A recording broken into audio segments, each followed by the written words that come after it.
gamers, and welcome to episode 498 of the Super Ultra Podcast Arcade for July 19th, 2025. I'm one of your hosts, Daniel Nicholson. With me is my co-host, Dominic Stallworth. What's going on this week, Dominic? Man, it's a lot going on, man. We got of course, politics is always going on. There's always something there.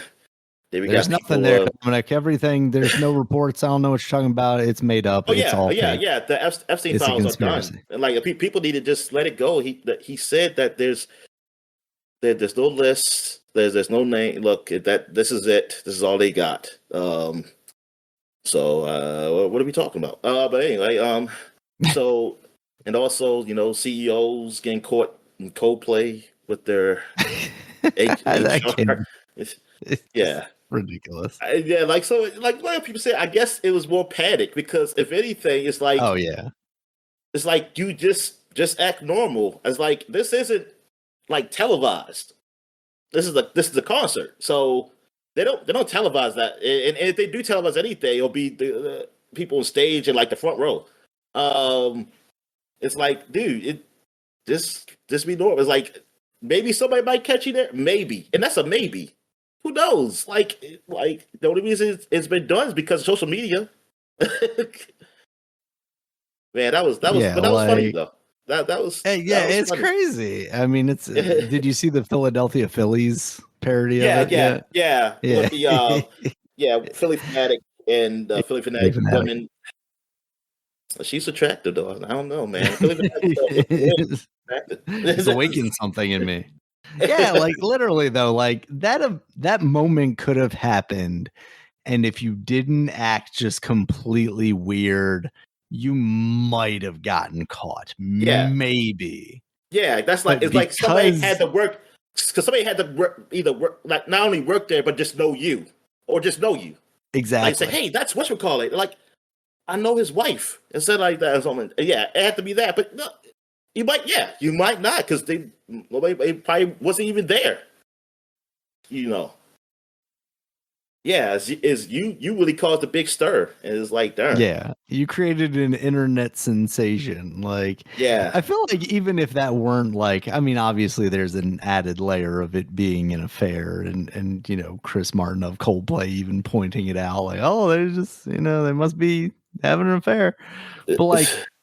Even if you did that and weren't having an affair, I feel like that would have turned into like an internet meme because it's just such a ridiculous reaction to something.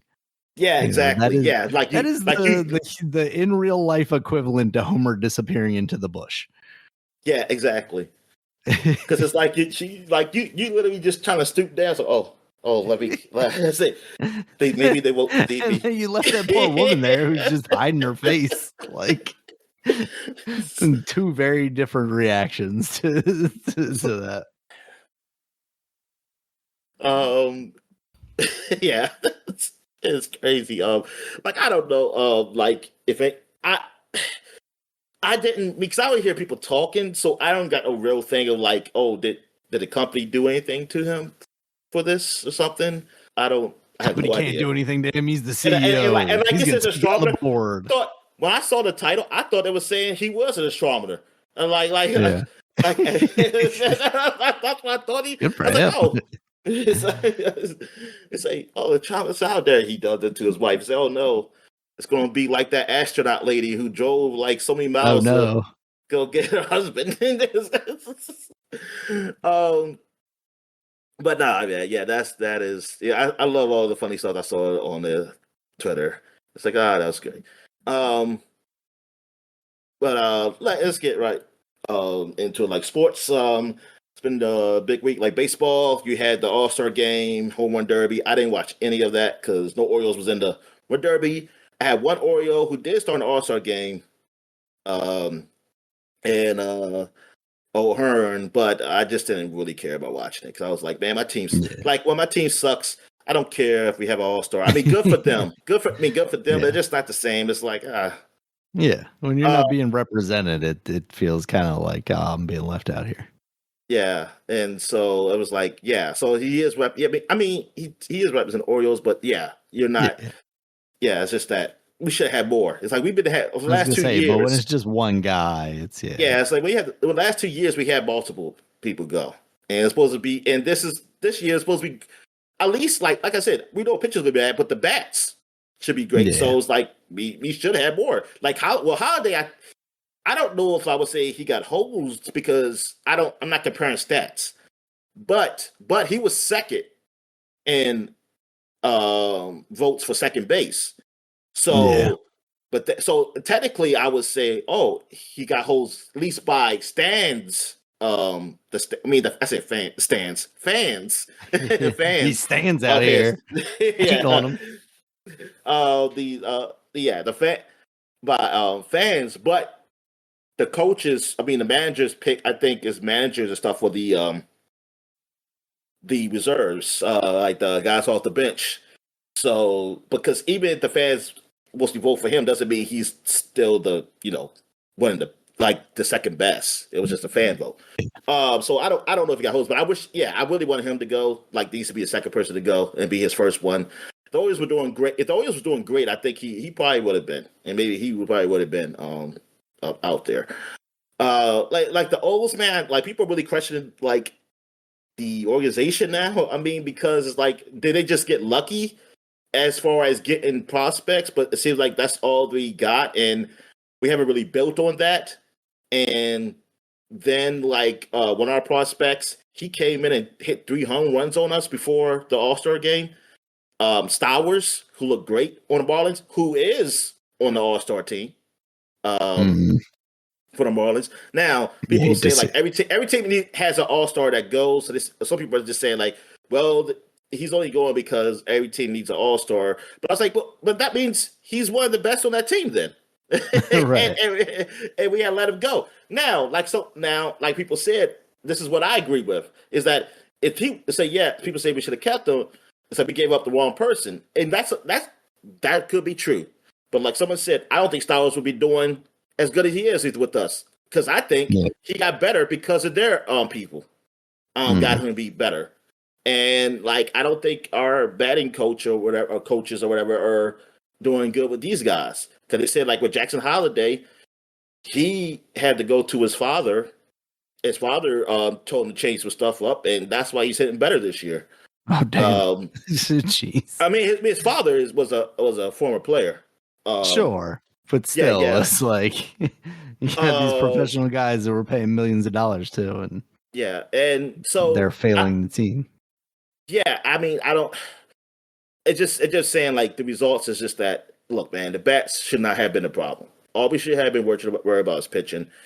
And like, I'm tired of seeing these games like 11-0 last night as of this Yeah. podcast, man. I mean, it's like I be seeing us get shut out, and it's like, okay, we give up runs, but it's like we got to at least score, and you can't keep in like that excuse of like, oh, we went up against this guy who's pretty good. I said, nah, man.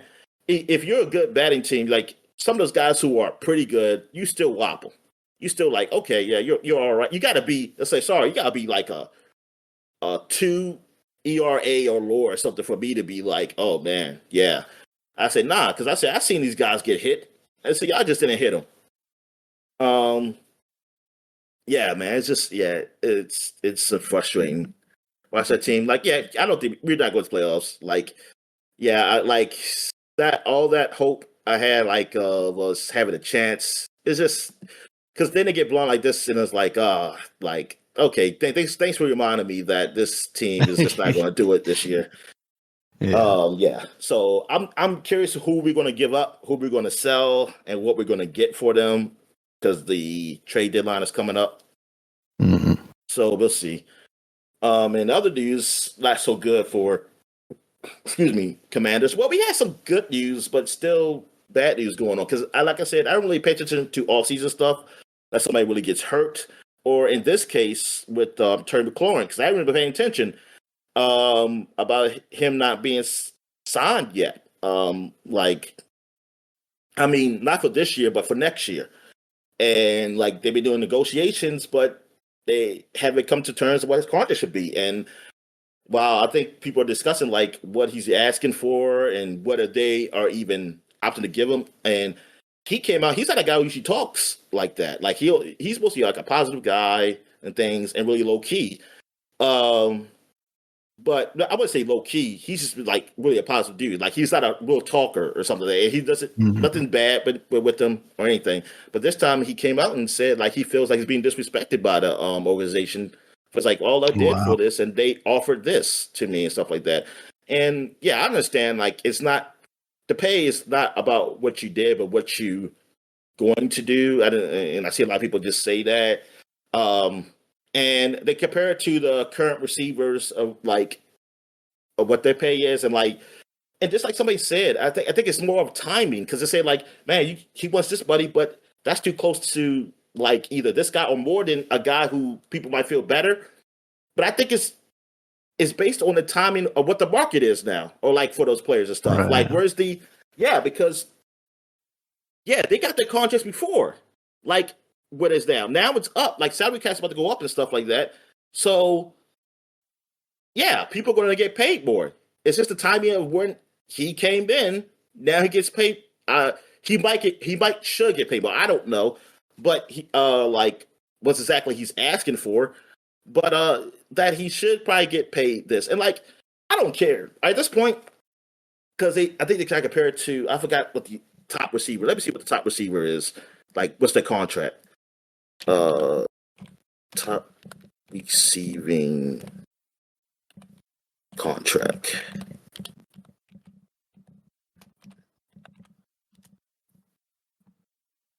The highest paid receiver is about the deal includes 112 million. Oh, is Jamar Chase, which is 161 mil for 4 years. Which the deal includes 112 million guaranteed money and averages 40.25 million. And I think some people are saying like he's. I mean, sources are trying to say I think he's around the 30s. He's asking for like the 30 something range. Mhm. And Jamar Chase, like he's one of the best. And Justin Jefferson's 30. Okay, yeah, maybe they say because Justin Jefferson's 35 million average a year, and they say, "Are you saying as good as him?" I'm not saying that, but who the fuck we got? Who else is out there? It's like I was like, dude, I just pay him, but it's like you try to meet the market to like where receivers are. I said no, they're all gonna get paid more the next time they do it. The next round of receivers are gonna get paid more. Who's really good?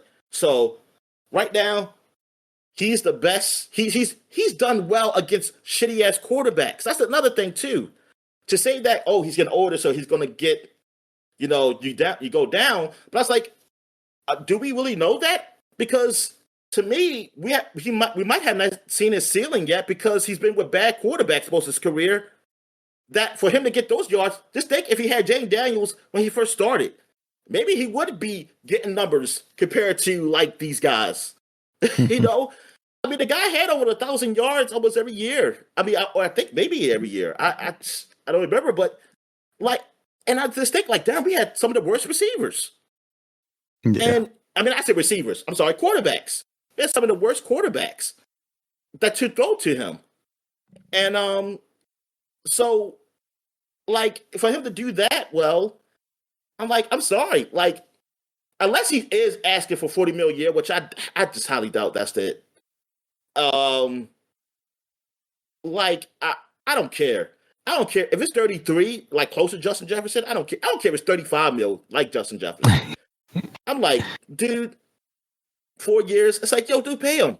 It's like we're not like the dude is still good. He hasn't shown he hasn't really been hurt. He hasn't shown any downgrade or anything. He hasn't shown that he's like, he's getting worse or anything. I'm Yeah. like, just pay him. And dude, if some reason something happened, it don't work out, fine. I mean, but it wasn't like you don't know. I just, man, yeah, I just hope it's no holdout for him this year, and maybe he will just play and then just leave. But I was like, I just feel like he should get paid. And you know what? I know you just say no, you got paid for what you did already, but you know what? It's really up to whatever you want to look at it. It's up to the person who pays you, and I mean, it's up to them how they do it. Because I'm telling you, like in all cases, I don't think people like, yeah, people pay you for what they want you to do, but they also go by what you did too, because that's the whole Right. point. Is like, why would they pay you more if they think if they think you're gonna do worse? Um, and he doesn't. He hasn't shown that he's gonna do worse. So I think yeah, I think he should get paid. And really, I think the more the argument is that maybe some of these players, all the players should probably get paid more.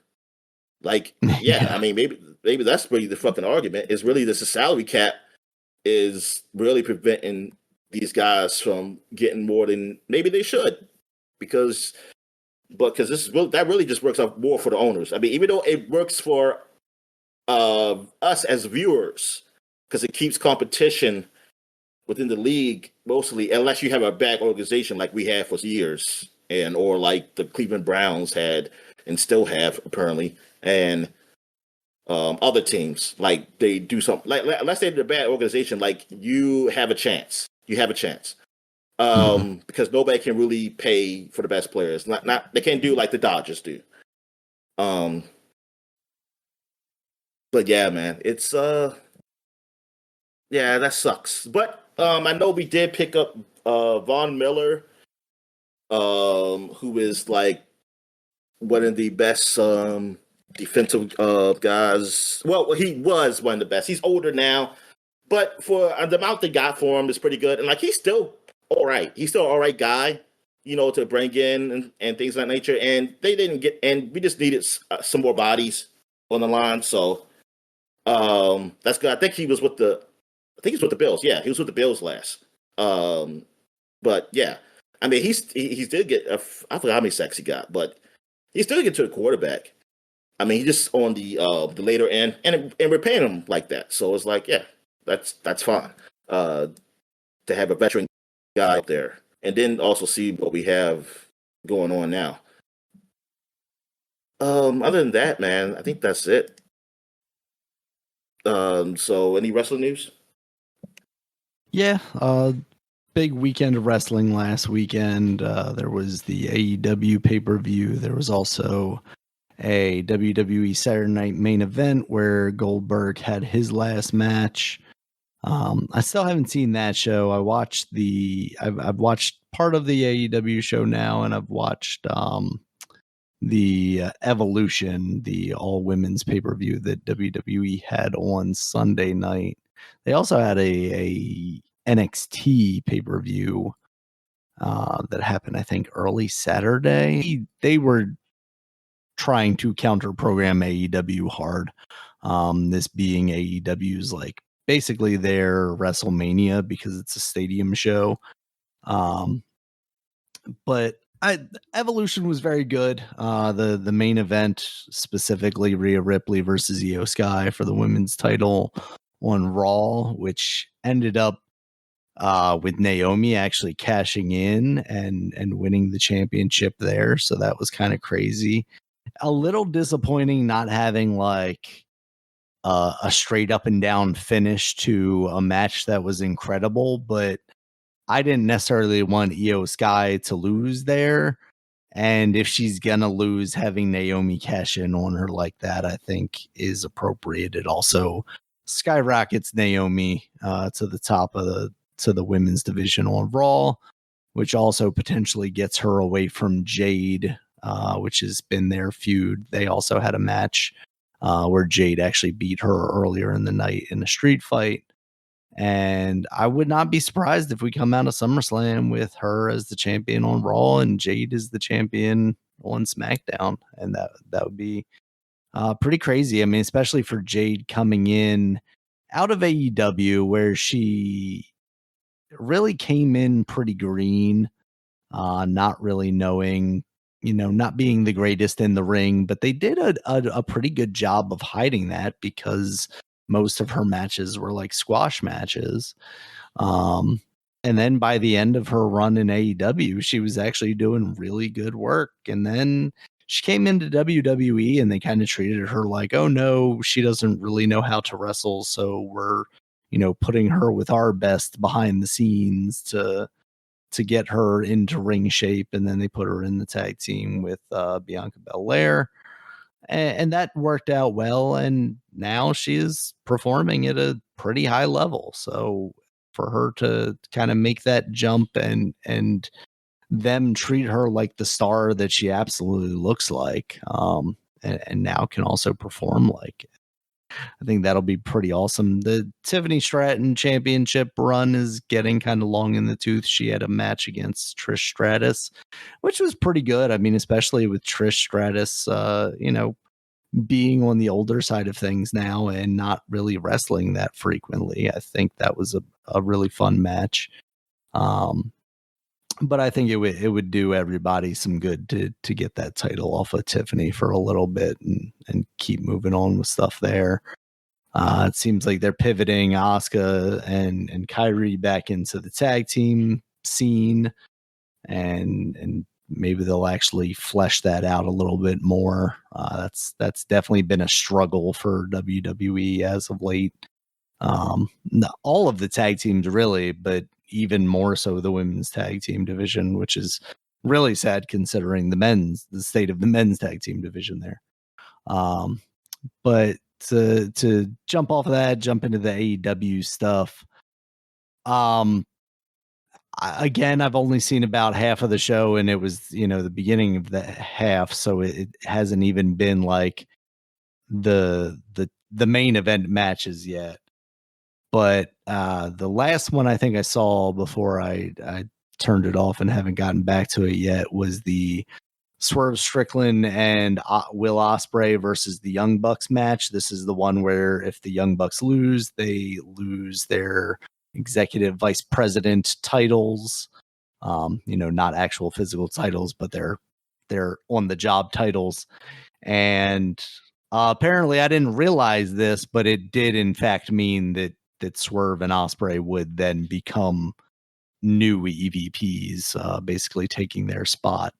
And if Swerve and Ospreay lost, they wouldn't be able to challenge for the title for a year. Will Ospreay and Swerve won. This match was like incredible. It was, I think, the best wrestling match, in my opinion, since the Sasha Banks versus Bayley match in NXT on NXT Brooklyn. As far as just like me sitting down watching the match, enjoying the story that they're telling, and also the actual like performance of the wrestling, like the combination of all of that just hitting exactly perfectly. I was blown away by it. Like, I can't speak highly enough about that match. I've also heard really good things about Mercedes Moné, Sasha Banks versus Toni Storm, which happens later, and Hangman Adam Page defeating John Moxley for the world title is a special moment. I don't know what level of quality that match was, or if it was just kind of a cluster, because they did kind of the Cody thing where he's formed these alliances with people that then come out and help him out, and Darby Allin's come back after conquering Mount Everest to help him win the title. But yeah, it sounds like overall that show was super awesome from top to bottom. The low point of that is actually we found out about before the show started, but Adam Cole had to vacate the TNT title because of an unknown, I believe it's at this time it's still unknown medical condition. He wasn't cleared.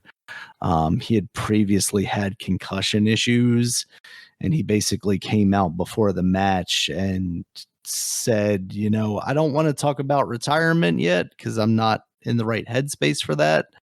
But the idea that could be a possibility, and he's real good friends from back when they wrestled on the indie scene with Kevin Owens, who is another guy who is currently going through some stuff with a neck issue that could lead to him potentially not wrestling anymore. And it's just kind of crazy to think in 2025 we may have seen the last of these very good wrestlers, being able to perform and not getting the opportunity necessarily to go out on their own terms. So that's really sad. I hope things work out for him, whether it be he gets to wrestle again or if he just gets to live a satisfying life. Adam Cole is also a Twitch streamer. He goes by Chugs, and he just seems like a really genuine guy who enjoys video games a lot as well. So, if it comes down to it and he's not able to wrestle again, hopefully he can find some success there.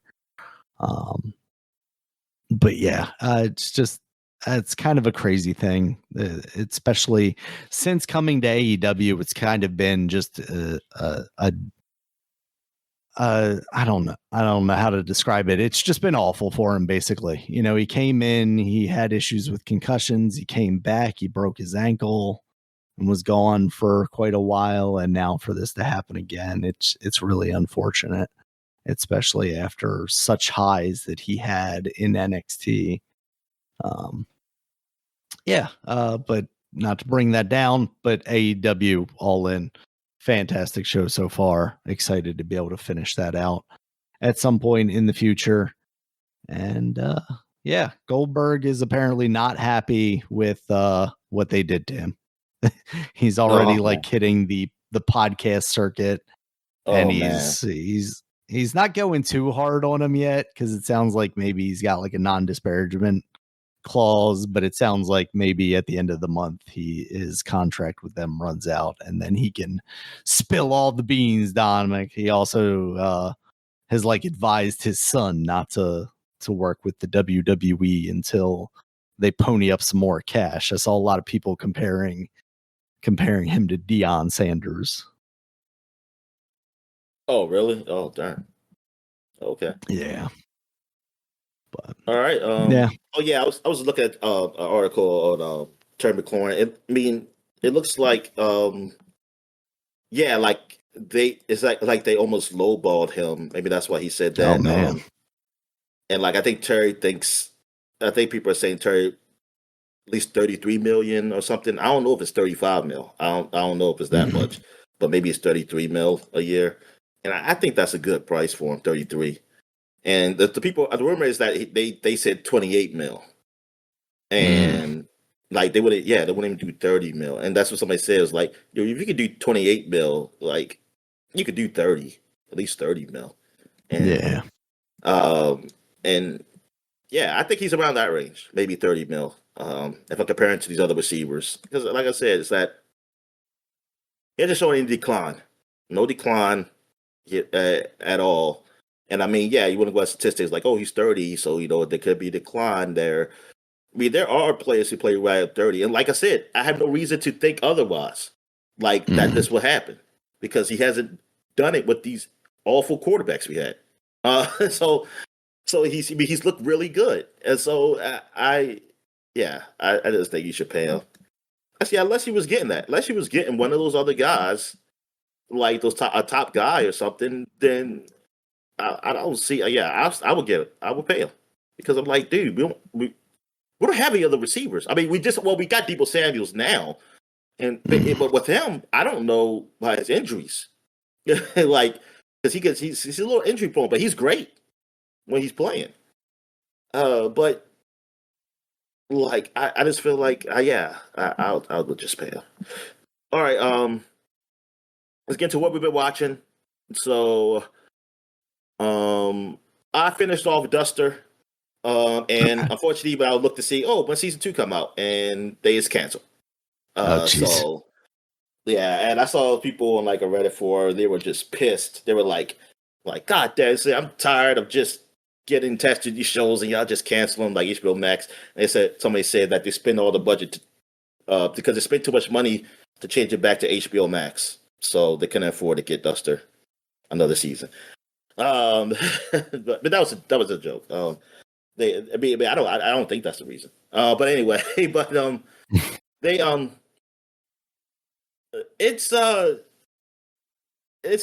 was good. The ending was good.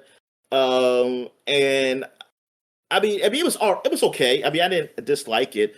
But now knowing that there's not gonna be another season, I kind of, because it did have the way it ended. It almost ended. No, it actually sucks now, because now I don't know that the guy he was working for killed his brother, because it seemed like he didn't. The guy, even even at the end, like the guy was going to kill him because he, he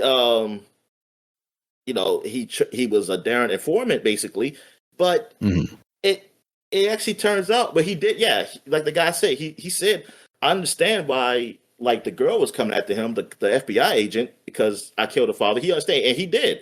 He said, and he told her, he said, your father was an informant, and said, so I had to kill him. But he said, but I don't understand why Jimmy going after me. And he said, because his brother is like, I didn't kill his brother. I just feel like he wouldn't have said that right there. Like it was because he basically had all the cards. Like he had them locked up or something like that. Well, he had her locked up at the time, and then they end up getting the other guy. But like that had her kidnapped, and then he was like, yeah. So I was like, darn. And I think he told him too. He said, I didn't have your brother killed like before he died, and I'm like, darn. Now I'm never going to know. So I was like, damn, man. I wish I didn't leave it at cliffhanger ending. And I think somebody said J.J. Abrams was behind this show too. I think it's one of his executive produced shows or something. Darn, I see. That's what I hate. I was like, dude, if you don't know that you're going to have another season, you gotta have an ending where it's like at least somewhat satisfying. You gotta leave something, man. And like, I just feel like people have to. Maybe you have to get in contracts for multiple seasons. Then, like, do that. Then, I mean, I know you can't do it, but I was like, then don't write the story. Don't write the story that way. Then, don't write it where that always have an off ramp. Yeah. All right.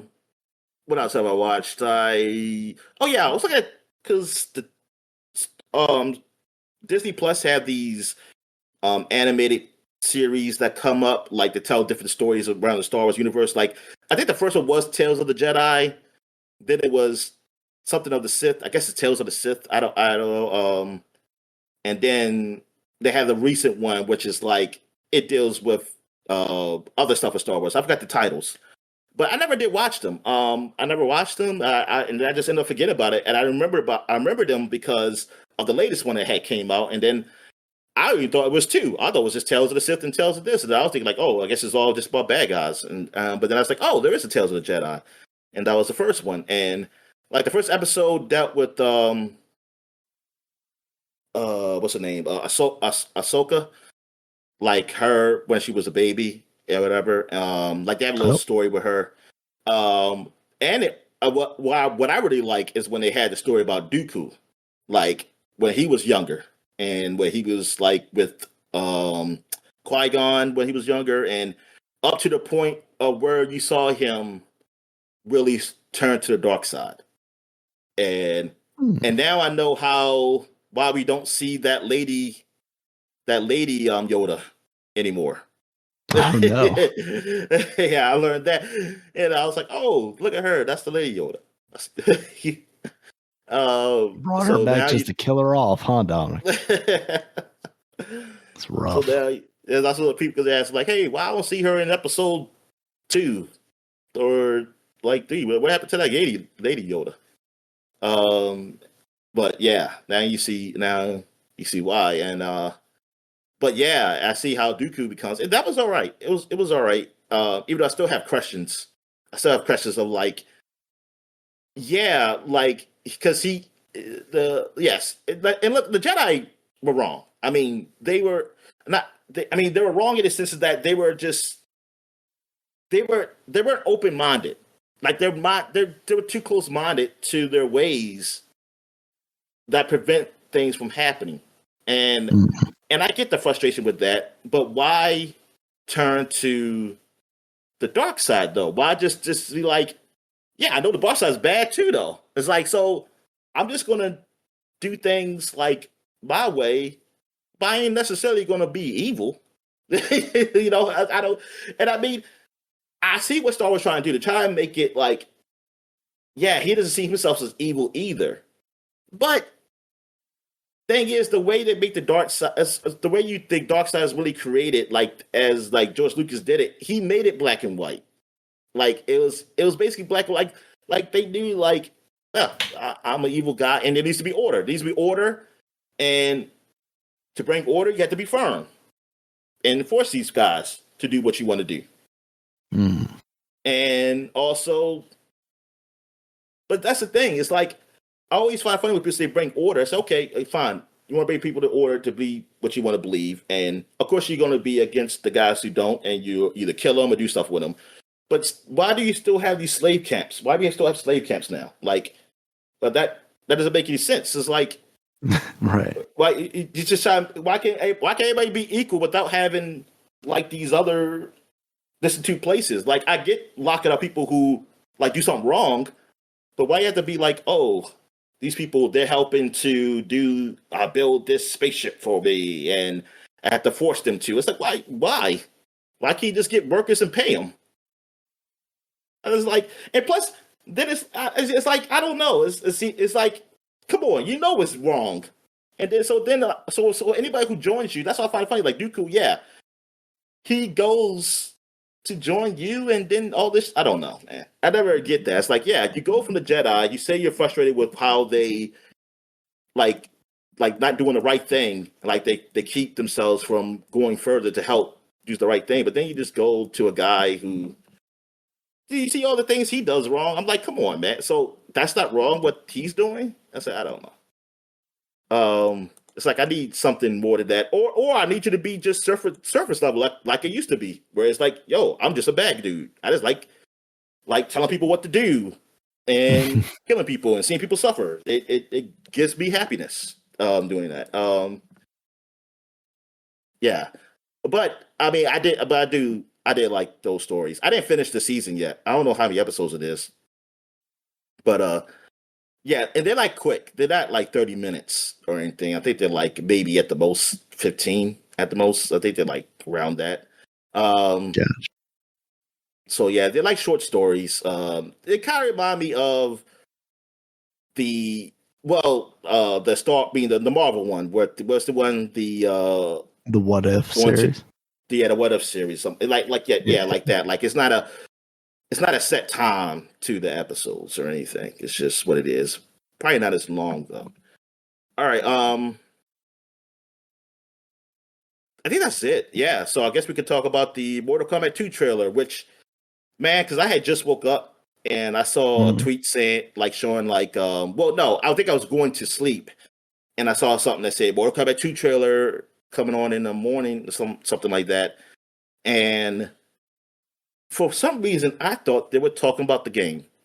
And I was like, what? They're doing a Mortal Kombat 2? I guess they just finished. They said they're done with 1. And this is the next game. They're doing a 2. I said, oh my goodness. So I wake up thinking that until I saw like it was something before the trailer where like people can chat and they have these 2, like they pick 2 fighters and say, oh, what they say, choose your fighter, like pick a number, what fighters to fight, and something like that. And then they don't really fight. It's like they just show the pictures. Like whoever wins, they show the picture of the act being the actor playing them, or something like that. It's something that, I mean, it's kind of nice just to have people engage in something. And before the trailer, but then that's when I start thinking like, oh shit, this is about the movie. I was curious, like, what the fuck? I said, oh, they're about to show the fighter, and then I was like, oh, I said, wait a minute, that's an act. I said, oh, okay. I said, then I finally just realized, oh yeah, part 2. So the trailer, I mean, it's a good trailer. Yeah. It almost just feels like the first one shouldn't even happen. Uh-huh. Yep. Where's like, that dude at? Yeah, I was like, they were like, oh, you know what? We did make a mistake. Maybe we should just did Johnny Cage. And it's like, what the? And because it's the same director too. I was trying to say like, oh, maybe it's a new director. No, it's the same guy. What the f? It's just, yeah, it's ridiculous. It's like, why'd you even do that then? Like, what was the story? I was like, what was that was the script, and yeah, I was just okay with that. Like, maybe the budget was just like, what was the budget for the first one? And I don't even know what the budget for this one is, because I feel like it's still I mean, I still see some of the CG stuff. It's not that like really impressive or anything. Yeah, nah. Yeah, it still looks to me like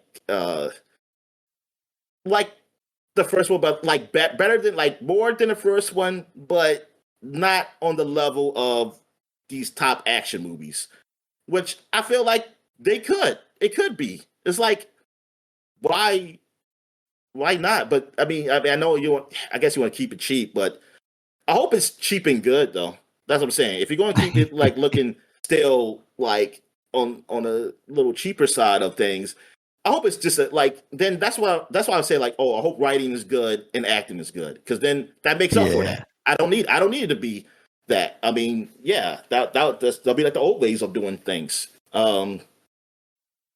Like Because it yeah, also that feels like maybe yeah some of that is like we know that the game series is kind of like B-level schlock, so like we want to keep that as far as like, oh, we're not going to go huge budget, but yeah, you still want them to actually put the effort into the story and the writing and things of that nature. yeah, and you know what? And like some of the special effects. I mean, yeah, I think it's like you can still make it still kind of B level with good special. I mean, it's just the way you film it. I mean, it's like, Yeah. but it's not a B level movie. Like it's the B level thing, but like it's like you're being silly, but we all understand it, and like it's still a very good movie. And that's what I Mhm. want because that's like then I don't care because I already have the old shit. Then Right. and like that like honestly that wasn't that great. It was good for like a like 10 or whatever year old me at the time, Yeah. like a very young me, like yeah. But like for now, it's like man, that movie it's not that good. Well, now at least it was definitely horrible. And I just like man, I don't know. I mean, yeah, like I said, based on the trailer, it looked better. Like I said, better than the first one, but I don't. I'm definitely not going to theaters to see it. I was going to tell you that. I'm not going to Yeah. theaters to see that movie. Now, how you feel about it? I definitely see why they wouldn't have cast a guy like The Miz as Johnny Cage, since Johnny Cage is seemingly not just another one of the roster. He is going to be the main character of this movie. Yeah, Um, yeah. and I appreciate the fact that they've what was his And name, it looked like Cole or something. he's supposed to be like more like a veteran actor. Like he's on that although like Yeah, he's past his prime, like kind right. of guy. Yeah, So he's a he'll be older. JCVD, Yeah, yeah, post John Claude Van Damme style. Yeah. yeah. Um, Yeah, and I really like the direction it's going in, and they've still got some of the cool like Scorpion stuff, and now they've got Noob Saibot in there. I'm interested in that. Um, but yeah, the graphics of it are definitely still. I mean, even something as simple as like Shao Kahn's mask looked a little bit I hokey. know. Not and he has barely 60 frames per second. Day, I know it's horrible. Yes, exactly. What is this running on a Switch, It's not Dominic? even What are we 4K. It's not even 4K. doing? It's like, Yeah, but I oh, think go ahead. generally Yeah. it looks like a more fun movie than the first one, which I didn't hate that first movie. I thought for the time, like it was passable, but there's much room for improvement. So hopefully they can actually pull that off there. Yeah, exactly. Yeah. It's yeah, I didn't hate like well the guy what's his name? Kane? Kane was like the guy with the shoot the laser out of his eye. What's his name? Kano, yeah. Kano. Kano. Okay, I forgot the O. Kano, yeah, he was like the best character because he was Yeah. funny and and I'm glad he's in here and um they even talk about how Johnny Cage has no powers. He said you don't have any powers or something. But yeah, but I guess maybe in the movie they develop like how they do in Mortal Kombat when I see like green whatever shit that be around Johnny Yeah. Cage sometimes. Uh yeah, yeah, I mean that's what I'm saying. I hope it's just I hope it's just a good movie. But yeah, I'm not gonna go to the theater to see it. That's something I'll watch at home and whatever.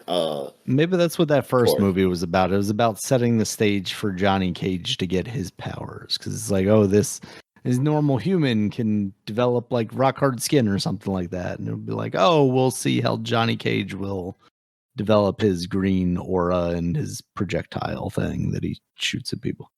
Yeah, it's just weird that that first movie was made the way it was, and now, and with this, it's like you probably could have started with this Yeah, absolutely. because the way you did the first one, you didn't go into like Liu Kane's origins and stuff like that, and like everything. They just saw we just saw him, and like they kind of just went right there where everybody met up together.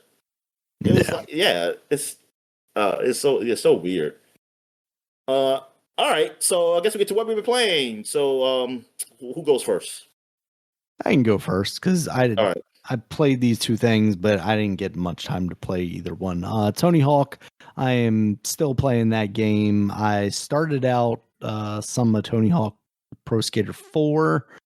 And this is where the changes are definitely a little more evident, and they did the thing that they did with the first one, which I thought was really clever. Of like they took the mall level and then made it an abandoned mall. But they took the zoo level in Tony Hawk Pro Skater 4, which I had very fond memories of, like sketching on the back of the little tram going around there and whatnot. And not only did they make it like an at night kind of like less lively level, they also made it a competition level. So there are no goals outside of you just, getting the highest score, which I think is maybe the biggest disappointment that I have in this game. Why they went that direction? I don't know. It's weird because like obviously you if they're gonna go into the same format of like 1 and 2, where it's you have these like 3 levels where you have the missions and then one with a competition and then 3 more and then one with competition, you gotta choose something to be a competition level. And maybe they felt like that was the one that just kind of was the least interesting, maybe, or was the most like contained to an area, or had the best like areas for you to accumulate score. I don't know. I would like to see somebody like interview them and ask about these kinds of decisions. But yeah, like it does make me want to actually go back and play the original 4 and see if like those memories actually hold up at all, or if I'm just like remembering them a little more fondly than I should. Um but yeah, I mean, other than that, it's still awesome. It feels great. It's fun to play. It's really just some of these choices where it's like, yeah, I see what you're doing, but why couldn't we have stuck a little more faithfully to those original games? How much harder would that have been to make that game? And what do they do if we move on to like a thug? If we get into that, are they going to try and do the same thing they did with this and make it maybe a little more scaled back of a project, or are they going to actually just remake that game? Because that's one that very much feels like it was about the character that you're creating and about competing with the rival from your hometown, and to just like then turn that into a 2-minute skate session thing, I don't know would work very well. I think this is the kind of jumping off point for me where it's like it's like the free skate thing, right? Like we talked about last week, where it's like I enjoy the gameplay of Tony Hawk, but a part of that is not just the skating around and the tricks, it's also the objectives. And just the like free skate of it like doesn't keep much interest in me. But if you have that open world aspect where I can freely skate between things and explore a little bit, but then also activate those goals and then I'm timed or whatever, that's the happy medium. But if all I'm doing anytime if you give me new levels, if you give me thug levels, but you're telling me, oh, now there's a 2-minute timer to it, I think the gimmick is going to kind of wear off a little too quickly for me. And I think that it reminded me of what I didn't like of Tony Hawk 1 and 2 remake, which was they only let you do the goals one character is all of the characters, I guess, right? Like if I'm playing as Eric Costin, who I'm playing as, if I then start playing as Tony Hawk or Michelangelo, the Teenage Mutant Ninja Turtle, or the Doomslayer, all of those objectives are already done. I can't revisit those objectives again. And apparently there is a way to do it, but basically you have to like 100% the game before you can do that. What? Or create, an entirely new profile. Because I think that's what we ran into when you were trying to play it, Oh was yeah, you would go into it and all the objectives were already done. yeah. And they kept that here. And even just if it was just me playing and I want to revisit some of those levels, again, I want those objectives. So I have something that I'm kind of working towards. And it's kind of disappointing that that's the choice they made to go with this time again.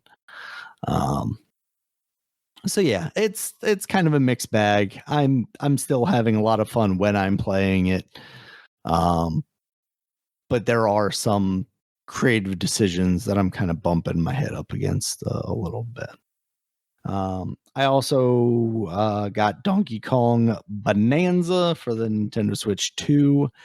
I have played maybe 30 minutes or so of that. I feel like I haven't really gotten into really the meat and potatoes of this. It's really just a lot of tutorializing, and it's not like them blocking me and trying to show me, oh, you have to do things like this. It's just right now it feels a little more free form and just like them wanting me to get used to the controls versus like actually showing me what kind of things I'm going to be doing in these levels. Right now it's a lot of random punching and geomodding stuff, which is really cool and looks really good.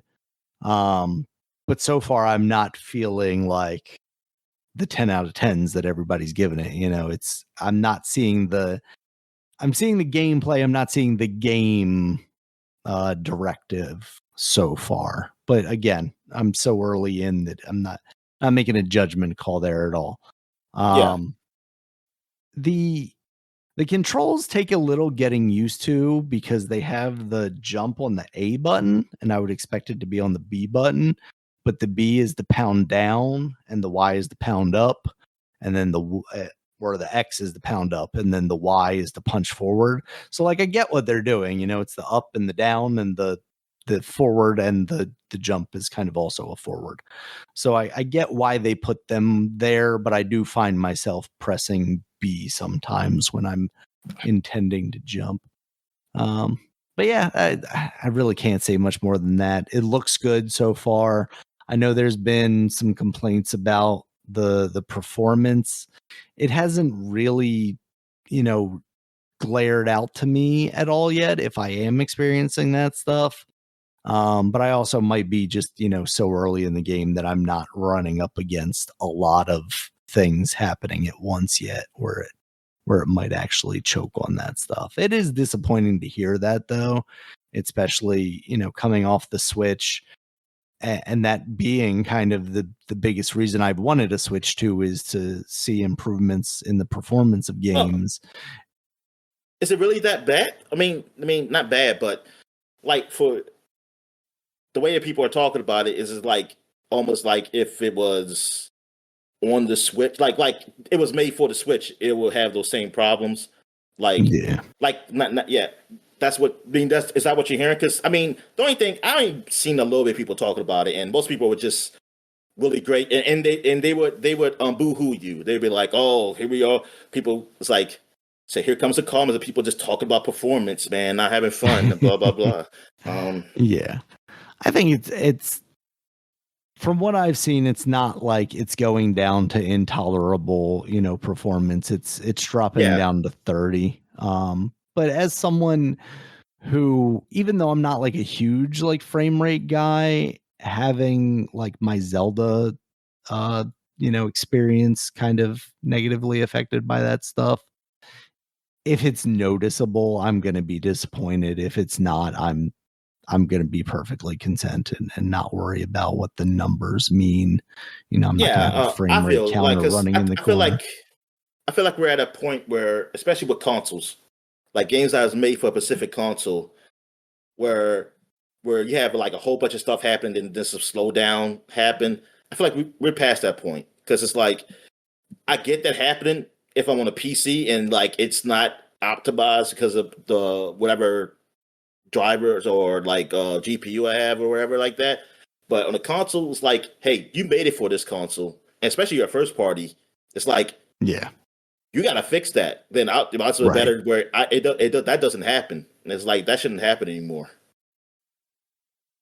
And and yes, I feel you on that. Like I think like look, I mean I know some things go wrong, maybe get like a little glitch here, but I feel like slow down and stuff like that. I feel like that shouldn't happen because it's Yeah. like you know what this thing could do.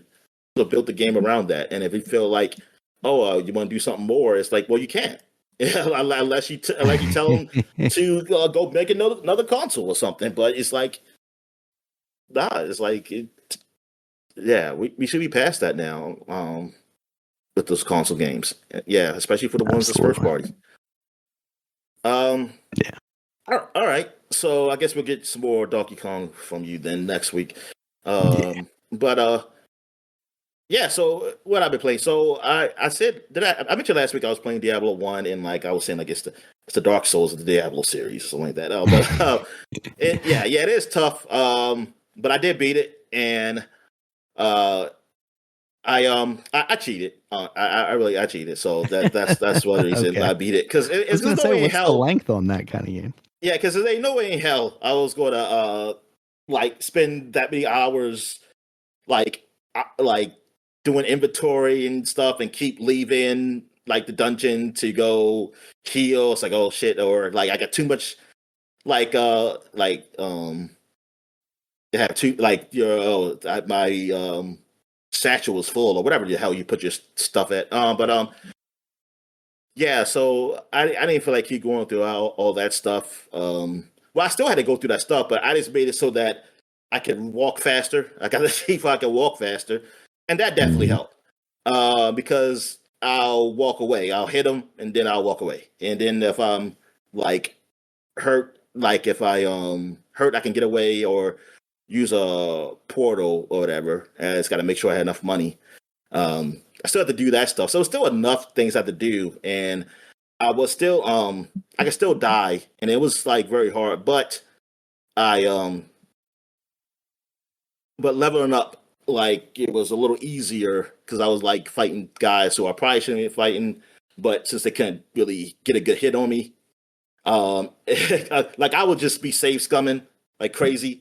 So that because sometimes I think it was I forgot what it was some demon thinking like one hit, bam, and he would kill me, Oh, and geez. then like because I was too low, and so I was just like just use my mana like I think it was sorcerer, so I would use mana like I would do things to him like take his health down, and yeah, that's another thing because you don't know how much health I took down from him.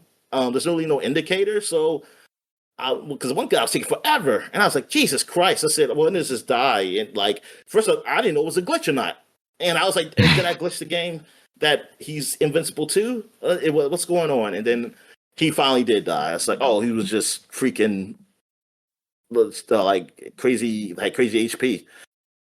Um, but I got the hook though. I got the hook. Like I got to a point where I understand why my dad was playing this and or people really like this game. Like it did give that hook. It was just somewhat different than what Diablo 3 and 4 hook kind of did for me. But I did get this like, okay, I can see like, yeah, I feel like keep killing these guys, looting and taking that. Say, yeah, this is fun. Um so then I said I'm gonna try Diablo 2 then. Diablo 2 Resurrected. Unfortunately, that is not part of Game Pass. I thought it was. I could have sworn Mhm. that shit was. And I was up there, it told me to pay like, I don't know, for $40 for it or something, whatever it was. And I was like, oh no. But I did end up playing anyway. So the so Diablo 2 Resurrected. this is the HD up, and like they changed the graphics and everything, and they have it so you can just switch right back to the old graphics, just like they did with Halo, the Halo Anniversary Edition. Good. Um, and yeah, that's kind of cool. Like I see those graphics and things, and I mean, and for that time, yeah, those were good graphics, and I was like, wow, it looks so much better than one. And it's like a big. I think you go to different locations now. I just started the first location right now, and like Mhm. the resurrected graphics, they're really good. Like they're pretty good, and um, yeah, it's like this. I can just feel like, oh, this is a whole better game already. Like already than one. Like it's just the way the menus are, the way the UI is, and everything. Just talking to people and things of that nature. Like, and now that I know I can go to different areas, there's going to be different locations you can go to. Yeah, and it kind of continues the story from the other one, which I guess it's that your character. Well, I think they say it's the warrior character is the canon one or whatever. But the character that goes into the dungeon, well, I think it's all three. I think it's supposed to be that there was three people that went, I guess, to fight Diablo or whatever. There was a sorcerer, a rogue, and a warrior. And I guess the warrior guy is the one who put the stone that kind of carries Diablo's essence into his head because I guess he figured he could hold it in and control it that way. I honestly do not know why he did that. Like, why would you even do that? Like, why would you even think to do that? Unless you just want to be evil. But anyway, he did that, and now he's kind of starting stuff. Like he can't hold the evil in, and it's kind of making him do kind of weird stuff and everything. I mean, like, well, weird as in letting demons come out and kill people. And so, I'm trying to stop him, and apparently, I guess the others must have turned too, because the rogue, I'm thinking about to fight her. She, is something evil. Like say, oh, she used to be because I'm with apparently her sisters. They call them. Like I guess they're not Amazons, but there's some women group. Warriors, and they said, Mm. "Oh, our sister was there to kill Diablo, and now she has turned." And I was like, "Oh, okay, so this is what they're doing." So one of them had to fight the sorcerer god too. Um, so yeah, I just started that one though, and yeah, like I really want to play it. Like I really want to get into it. I was like, man, this was fun. I was like this is now I'm really understanding like why this game was so good, and then I just thinking like, man, like how many years was it between Diablo 2 and 3? Like that was a lot of years, right? I mean, that was a long time. Kind of like StarCraft 2 and well 1. Yeah. So I like that long wait, man. Is like I can feel people with that game. And then I also can well, I don't know with the PC version. Well, I don't know how hard this game is because so far it doesn't feel that hard. Like I haven't really yeah, it doesn't feel as hard as one. I can tell you that right now on the normal. And now I think they have more difficulties than the other. Actually, I don't think the first one I don't think there was a difficulty. I think that's why. And so it's just what it is. I think maybe it's a difficulty when you beat it. I don't forget, but I know two has some difficulty modes. Um, yes. So yeah, because I'm curious, like just now to go back to see what people thought of three, because how so much that changed and how that's definitely well compared to one, it's definitely easier. Maybe it is. Maybe two was already going pretty easy, or maybe they found it easier than two. I don't know. Um, well, I can say this: like with the inventory management stuff, it's definitely easier in three than two. Like I like that more so. Two is definitely like the old school type of. Excuse me. Yeah, it's definitely that type of inventory management. Not as bad as one though. Like it's better. But yeah, so what else have I played? Yeah, but I played a lot of games because I'm still trying to find a hook, and I guess the hook Diablo 2 got to me. Maybe I'll just start really playing that. Because I tried out Shadow One, like the RPG, because that's free on Game Pass. I always seen it, And the only reason I know about it is because of that Shadow one it did for 360, I want to say, that came out. And a lot of people are saying like how that was just totally different from what Shadow One was. Shadow One was an RPG, and that Shadow One, I forgot what that even looked like, honestly, on 360. Because I don't think it was definitely. I never heard nobody talk about like it's an RPG. Oh, well, maybe it was an RPG too. No, it was a first person shooter. Yeah, that's why it was Yeah, different. the Yeah, 360 one was. Yeah, it was also like yeah, in a yeah. one line, not only, but it was like mostly cooperative Yeah, online, I think. yeah. That's I remember hearing that. Yeah, it was like really different. So that it was like really changed from what Shadow One was. So I tried out Shadow One, and I mean, yeah, it's the isometric RPG. I mean, close to what I played with on what's the game I just had played? Like it was either earlier this year. I want to say, yeah, it was earlier this year. It was like good game. They won Game of the Year recently in recent years. Damn, the one with the drug addled detective, something like that. Oh, Damn, what is that called? looking forward in my head. Yeah, I can't I remember, can but see yes, it. it's like that game. Yeah, I mean, it plays like that. Oh no, actually, well, no, I shouldn't say that.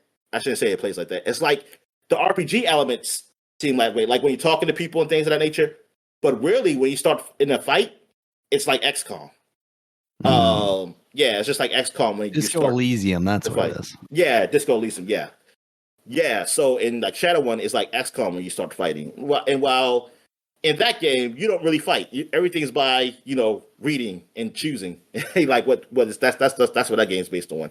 And that's what I thought this was going to be at first, because I was saying like, oh, maybe that's just like Disco Elysium, but no, you do fight, and it's like XCOM, and it was all right. What I played, I think I played maybe like 30, a little over 30 minutes of it, because yeah, I got past what they would call the tutorial area, but it was still based on the story.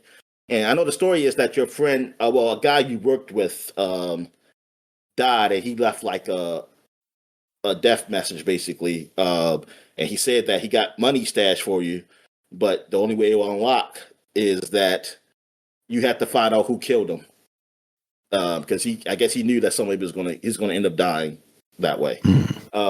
So yeah, so now I'm going through now. That's how the story starts, and this is a world where it almost like cyberpunkish, I guess, but also with mysticism. Like it's mixed, like because you got people who are dwarves and stuff. Humans are still the most prominent race, and I guess something must have happened, and these other creatures start coming in around.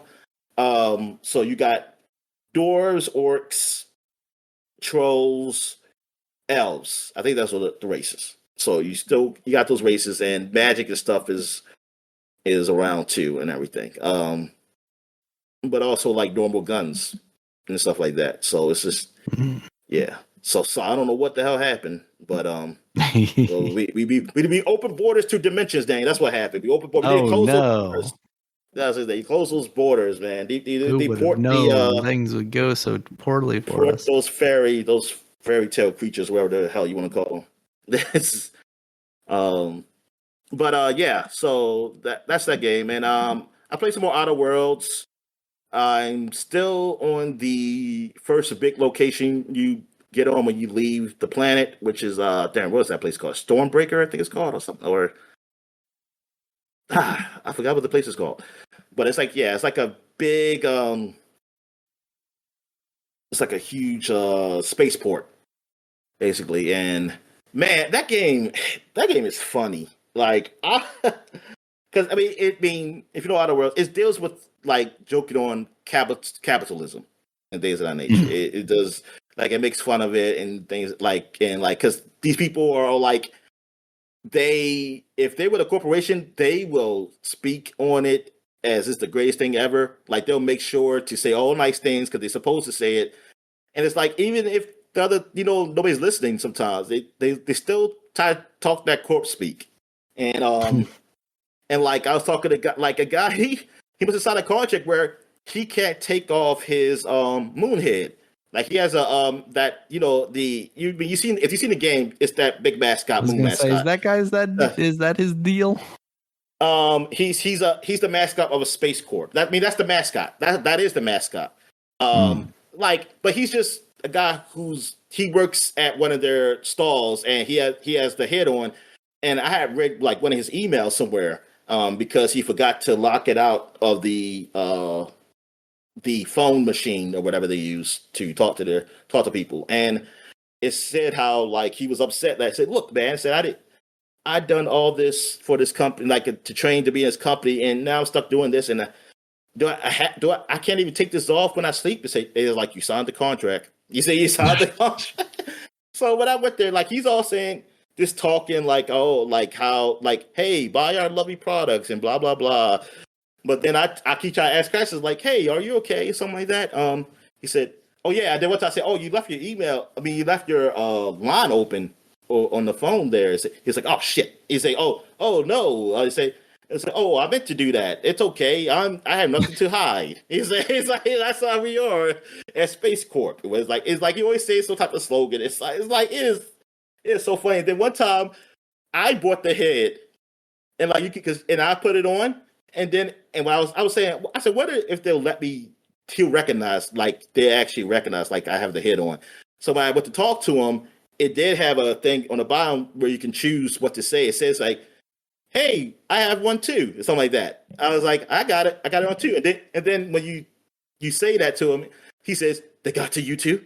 They said they got you too. They got you. That was. He's like, oh, see, they's like, oh, that's nice that you do that. Yes, this is great. It's like, yeah, it was funny. But yeah, it's like that game is like Fallout Light. Like it's not as deep as far as like the of all the systems that Fallout have.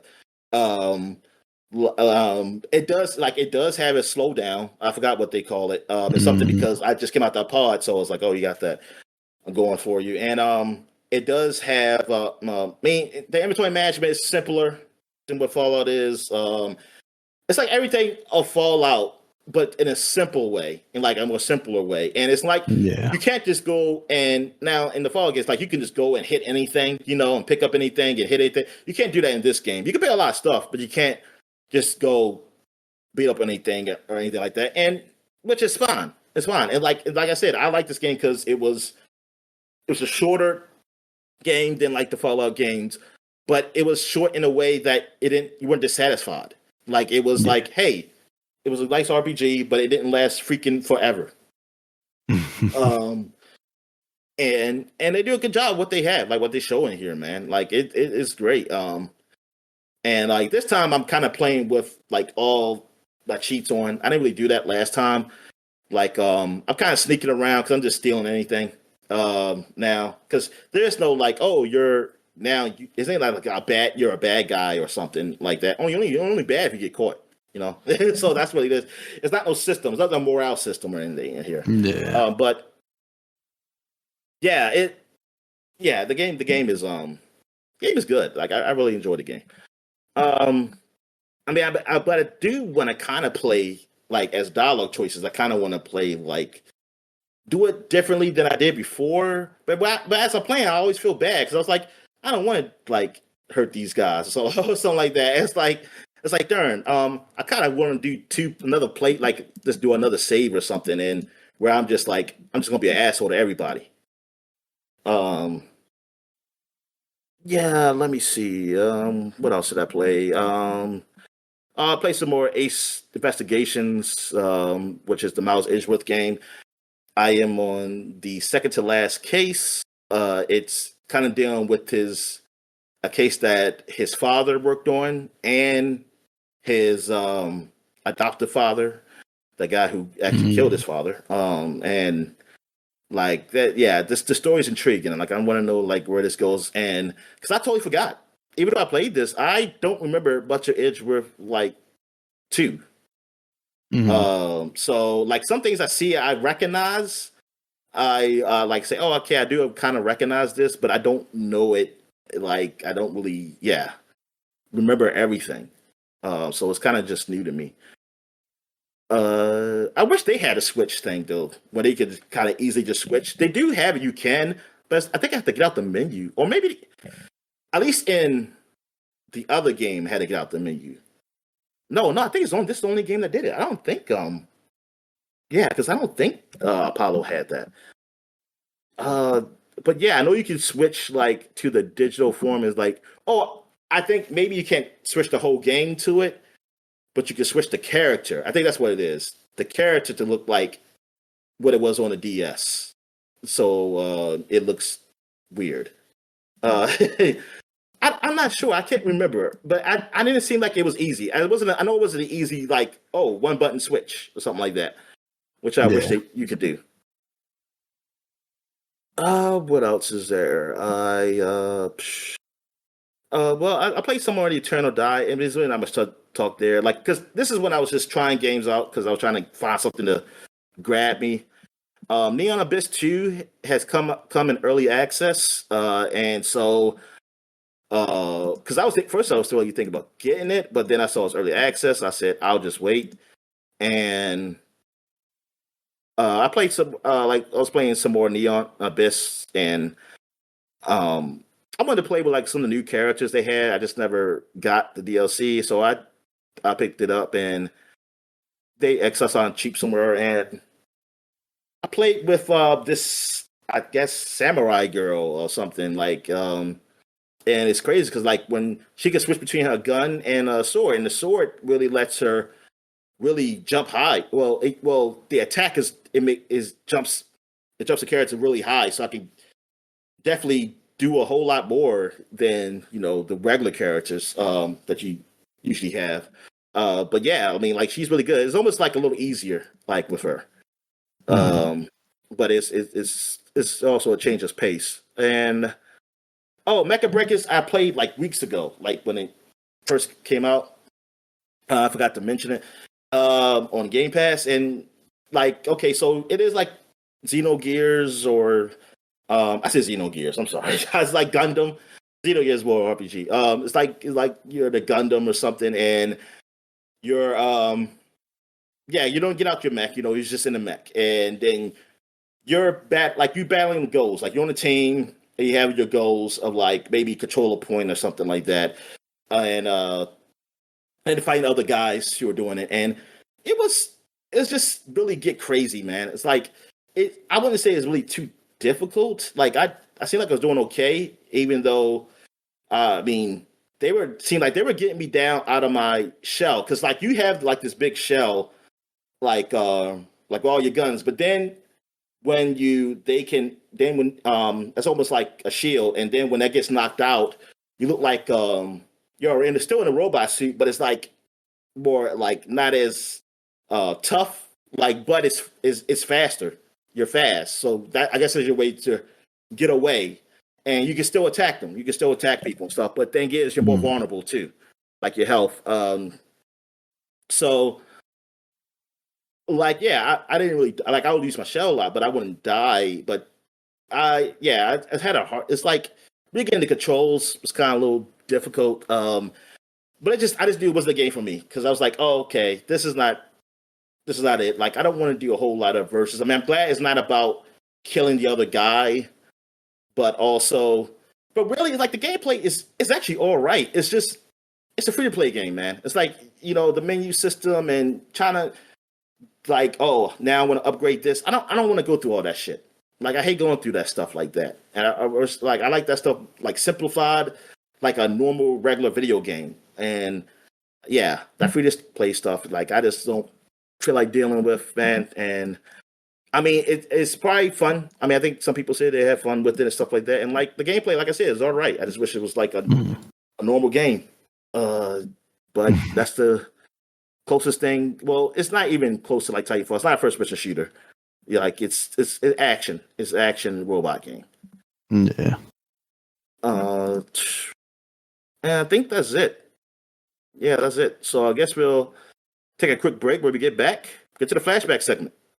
All right. And we're back. So now we're going to the flashback segment, which not much has come out this week in 20 to 30 years, really. So, Unless you want to talk 10, about 20, the 30 years. remaster of God of War. Okay. Yeah. It was the God of War 3 remastered. That one. 3 So no on less. PS4. That was the This was start, the Dan. beginning of the end with PlayStation, Dominic. This is when they were Yeah. like, we just released this game, but we're going to release a quote-unquote remaster of it. Yep. And now it's just happening all the time. When that was like that happened, but then it wouldn't happen again for a while. So, but there is something to mention for 1995. The company Housemarque was basically founded because it merged with Terramark and Bloodhouse. And I didn't even realize Housemarque was even that old. Like I thought it was something that maybe 20 years or something at the most. But they're a 30-year-old, and I don't know. I wonder what they were doing then. Like I know they did. I just wonder why they didn't call it Bloodmark, because that's so much cooler. Yeah, I mean, I know I really just know them from Returnal. What else did they before Returnal? That's what else did they do before Returnal? Weren't they like a port studio before then? How smart. Because now they're working on that new one, right? With the Indian guy, Saras. Yes, sure, yeah. What did they do that before that? Oh well, Outland was about Housemarque. I seen that a lot on like Next Machina, Matterfall, Alienation, Resogun, and Outland. Outland and Resogun are really the only ones I remember. Before. Oh yeah, Dead Nation. That was that phone game, wasn't it? It was. I don't know if it made it to the phone, but it was like isometric on the. Yeah, I'm surprised it didn't. It felt like when I played it on the PS3, it was like a phone game. Yeah. It was one of those early, like, we're going to take it back to the isometric view and not really do much with it. Super Stardust. So it was really just recently that they really did. Well, Resogun, I mean, yeah, I've seen that. It's like when they did like something really huge. But they've been around for like 30 years, though. The biggest thing. That's the thing. It's been around for freaking 30 years. And how did they survive, Dominic? Yeah, that's the question. Exactly. Why are all these other studios getting murdered? Yeah, we see studios get murdered for doing it so much more. So much more. Like this guy, I see. Well, in 1994. Well, I guess this is when they were with either Bloodhouse, whatever. Elfmania, what the hell that is? A 2D fighting game that was by Terramark for the Amiga. Oh, look at the front of this Elfmania. This was the first like gay/trans video game. Oh, there you go. Dude, look at that. Is that supposed to be like a special kind of link in right there? Did you look at the cover? Which cover? Elfmania. Oh. Elfmania. What in the world? Like that's Link with like a little mohawk.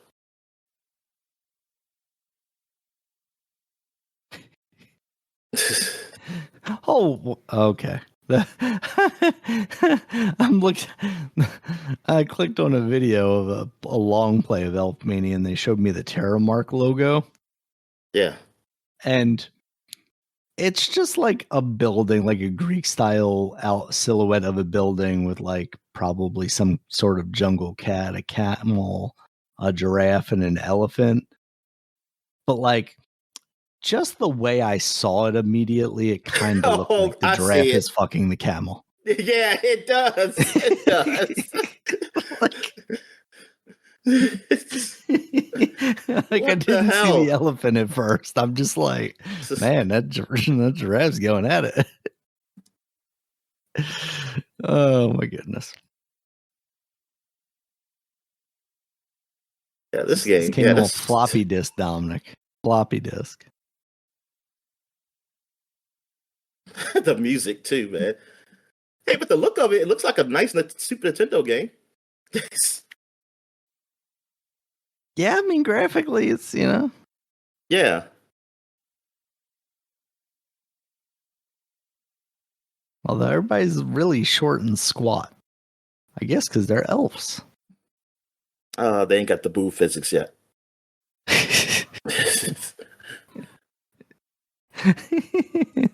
Yeah. I don't get the money though. You gotta pay money or you lose. Is it like you bet? Oh man, they were early on the betting, huh? Like it's like winning bonus. Yeah. Like when you punch them, yeah, money comes out.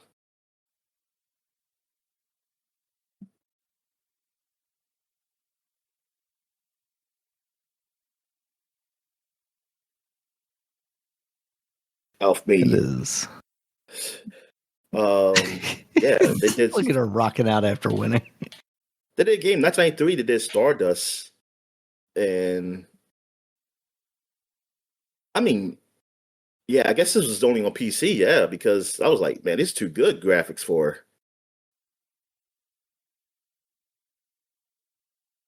I mean, even then, like this graphics are actually all right for 1993. Yeah. Like it'll be probably a little more jaggier on the consoles or something.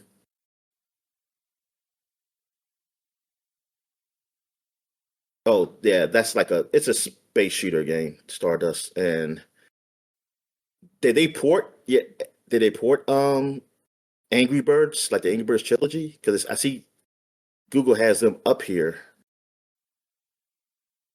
I never trust Google. Yeah, it says But developers, at the so same maybe they'll time, it just. wouldn't surprise me if they, But yeah, it's help port developers. it. Like it's multiple developers up here. Like Housemarque is one of them.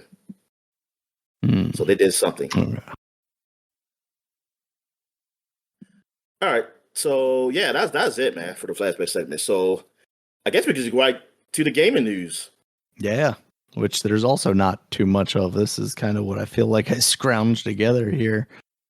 First up, Nintendo is bringing back their online playtest, that one from like last winter that they didn't really want anybody talking about, but some information came out that it was basically like a mix of like a Minecraft like construction thing with just kind of a survival thing. I'm trying to sign up for it this time just to see what it's like, but the actual application opening isn't until Monday. What's the So I'm game gonna have called? to. There's no game. It's just they're calling it the online playtest. Oh, And they'd previously done that, and presumably they're just doing the same game again. And it's just like this. You're like these little chibi guys, and you were doing some like building stuff online. A lot of people were speculating that it was like testing for like a Switch 2 lobby, chat lobby or something like that, but that seemingly hasn't come to fruition. So I the wonder. fuck? Like, why are they so behind on? It's so weird. Why are they so weird? Let me go over there and ask her why you weird. Why you're weird with this shit? Like, what the hell? Because they can be, Dominic. That's why. That's what it's about. Because they can be. That's oh god darn, like shit that's been out for years. Like you can't even. It's like we like they if we didn't discover it, we're not going to do it. And if we do it, we're gonna make it in the most arcane, weird way possible. Yeah, it's like we had to make it. We had to build the internet from the ground up. Yep, exactly. Get Al Gore. We need a series of tubes put together. Speaking of weird, archaic ways of doing things, Dominic, they're going to be doing a drag cross drive, the wheelchair basketball game that they showed off for the Switch 2. They're going to be doing a free trial of that. But it is they don't want to explain that. What's that? They don't want to explain why they made a game like this. Well, the Like, explanation is it's that just they from wanted you to use both controllers like a mouse, and that's the best way to kind of emulate that, I guess. oh, okay. Is just I mean, it's drag interesting. them It's very across. interesting, but it's also it's like I don't know. It's so bland, though. Like, oh yeah, yeah. It looks even bland. even if you took this and like added the style of like Arms, right? Because Arms has some interesting looking characters at the very least. It's not dull. This just looks like they took what's his face from Toonami and threw him into a wheelchair Oh yeah, yeah. That's right. and put Yeah. him into So, a gray background. Like that's it. oh man, his spaceship must have crashed, and he lost the feeling in his legs. Yeah, rough from a boy. But yeah, they're doing the old school thing of like, hey, we're gonna allow you to play this on a specific day at a specific time. So these are East Coast times converted from West Coast times. Saturday, August 9th from 6 a.m. to 10 a.m. and then 2 p.m. to 6 p.m. And then August 10th, which is Sunday, noon to 4 p.m. So sure. I I guess there probably is like a relatively heavy online component to this. And by that, I mean like they think you're going to have the most fun if you're playing against people versus who knows if they even have like bots to play against, you know? And as a free trial thing, you might not be able to play against friends locally. So they're like, oh, we want to get as many people into these lobbies as possible. So you have as much of a chance at getting a good game as possible. But these kind of things where it's like, oh, you could only play this between the hours of this and this. It's like, that's not how people's lives go. Like, just give me a week. I'll find some time within that week to try and play this game. And then otherwise, screw off. I don't get it. I don't understand why we have to do that. And especially, we don't have many details on this game. Like, are there bots? Is there even a single player component to this? Or is this kind of exclusively a multiplayer thing? And if so, how many people do you actually expect to be playing at any given time, Nintendo? What are we doing here?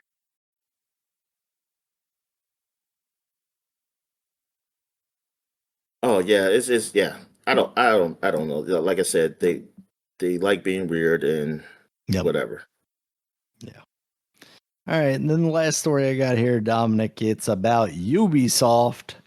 Yes. Ubisoft, of course, we previously talked about how they kind of spun out the Assassin's Creed, Far Cry, and Tom Clancy's Rainbow Six series like franchises into a new subsidiary that is partially being funded by Tencent as some sort of like weird to me money laundering situation where they're like, oh, well, we'll give you our best franchises and you'll give us money, but we're still going to be in control wholeheartedly. Well, they're continuing that tradition through nepotism now because Yves Guillemot's son is getting to be the head of this new subsidiary. So we did it, Dominic. We put another Guillemot in charge. So happy for the games industry. It's, Yeah. it's, I mean, it's I don't know. fine. Yeah, I guess so. Maybe. Yeah, it's sort of. Yeah, it's a little weird. Like I see, like the father, like the son, just takes over. But I mean, they have to get the board has. Isn't like a board or something. They would have to agree to it, right? They can't. He can't just do it himself, right? Theoretically, I don't know, but who's on that board? Him, his brother, and then Oh well, probably well, if other that's the family case, then we members. already know that. Then, hey, I mean, I mean, we should have known what's coming. Then, if we knew, I mean, I don't know Ubisoft, so I don't know Yeah, who's up there. But yeah, it's I guess nepotism. But like, that's what I'm saying. It's like, who else is there? Like, as I say, they're all family. so Well, they're all family information members. concerning the candidates for the board of directors. This is a document from 2013. It looks like you've got Claude Goumond, Christian Goumond, and Michael Gumond. I mean, goddamn. Was If it's not that much different from Lawrence them, Herbert Moy. if it's not no different, it's going to be one of them. Yeah. What, you think they're going to get someone outside? Ubisoft board of directors is primarily composed of members of the Gumond family, including Yves Gumond, who serves as both chairman and CEO. The board oversees the company's strategic direction and ensures Ubisoft remains adaptable in the video game industry, which doesn't seem like that's necessarily been the case. So they're both the family of the bosses. I mean, darn. So yeah, I mean, this is a family, Dominic. This is a family business. This is just like the mafia, the French mafia, taking over video games. Yeah. So now the story it changes a little because it's like, you can say nepotism, but then it's like, what? I guess the uncle should have went. I don't know. It kind of changes things. Like, come on, they should have at least gotten a niece, Dominic. They got an image they need to. Yeah. I mean, that's what I'm saying. Like, if I knew there were, like, if they had a thing where they show everybody on the board, because that's the thing, they were all speaking, and I was same way. But we're all speaking like we don't even know. I don't even know who works there. Shit, you could tell me it was all. Somebody could say like, man, it was all just AI people just making that stuff. So okay, that makes sense. That's Bungie, Dominic. That's why they're stealing all the artwork. Like, I don't know exactly where's there. I just know Jade used to work there. Yeah. And I barely know what she does.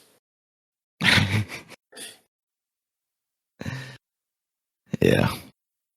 All right, Dominic. Oh, I got some. Say, oh, go ahead. You got if you got something else, real quick, I'm gonna say there's also talk now of an Assassin's Creed TV show coming to Netflix. Yes, I did see that. Any hopes for that? No, but whatever. I mean, I hope people enjoy. I still haven't seen that Assassin's Creed movie with what's his name, Fassbender. Oh yeah, that's right. You haven't. Yeah, because you saw the Prince of Persia, though. But I saw the Prince of Persia. Yeah. Was that Disney? That was a Disney production. Yes. Is that on Disney Plus? I'm curious to say yes, actually. Especially now, because most it would have been like Hulu. I just don't think so. No. Prince of Persia. Yep, it sure is, Dominic. Okay. Was that in 3D? Now's the time. I could have swore there was a 3D version of that, but I don't know. I'm mad that they released 3D versions of movies overseas. Like, I was like, they're American movies. Why can't you release it over Dominic? Here? They're 10 years behind and they love the gimmick. But I'm saying that why they release it overseas but don't release it here? It's like, what the hell? Because we're over the gimmick. It's still the 80s for them, Dominic. I don't know. People on the Apple Plus be watching them. I mean, like what is like 50 of them? 50. You mean the I say Apple Plus. Apple goggles. I mean, that thing. Apple Vision Pro. Yeah. That costs like what a car used to cost. Because cars cost way too much now. But